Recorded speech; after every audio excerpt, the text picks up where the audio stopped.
देवरा बॉर्डर के सेनानी हाय सखी बलमुआ हमरो राजा हिंदुस्तानी हाय बहुत गाना राउर आइल बाटे पासवान के ऊपर। का पासवान के अब टैग रौरो लगवाल चाहतनी का? बिल्कुल हम चाहतनी कि लागो काशी मतलब ई चाहतनी कि लागो का मतलब लाग गइल बाटे। हरे हरे रहा हो हरे हरे रहा हो हवा पासवान जी तू आँखें के पुतरिया हरदम नजरी के जोरी सारा गवाइल हुआ। अभी हम का बताएंगे मतलब कौन कौन गाना पासवानी के ऊपर बाटे कि हट के बाटे, जातिवाद से हट के गइले? ना देखिए पासवान पर भी बा और बिना जातिवाद पर भी बाटे। जी नमस्कार प्रणाम दोस्तों। अभी हम पहुंच गइल बानी महादेव रिकॉर्डिंग स्टूडियो बक्सर में और हमरा से मुलाकात हो गइल बाटे पासवान स्टार रिया राज जी से।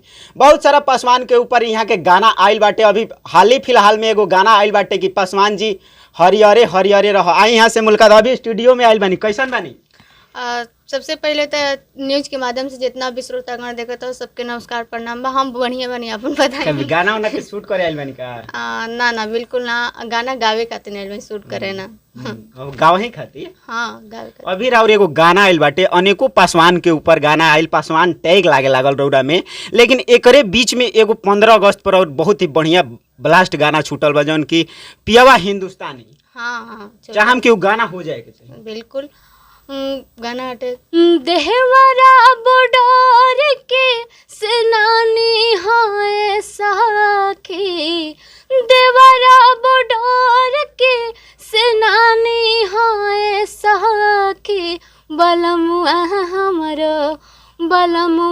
हमरो राजा हिंदुस्तानी हाय सखी बलमुआ हमरो राजा हिंदुस्तानी हाय सखी। अच्छा, बहुत गाना राउर आइल बाटे पासवान के ऊपर। का पासवान के अब टैग रौरो लगवाल चाहतनी का? बिल्कुल हम चाहतनी कि लागो काशी मतलब ई चाहतनी कि लागो का मतलब लाग गइल बाटे। अभी रक्षाबंधन आवे वाला बाटे, एकरा पर कुछ धमाल उमाल करतनी कि ना? हाँ बिल्कुल, 2-3 दिन में हमार गाना आवे वाला बाटे, आई भी मतलब 2-3 दिन में चढ़ जाए।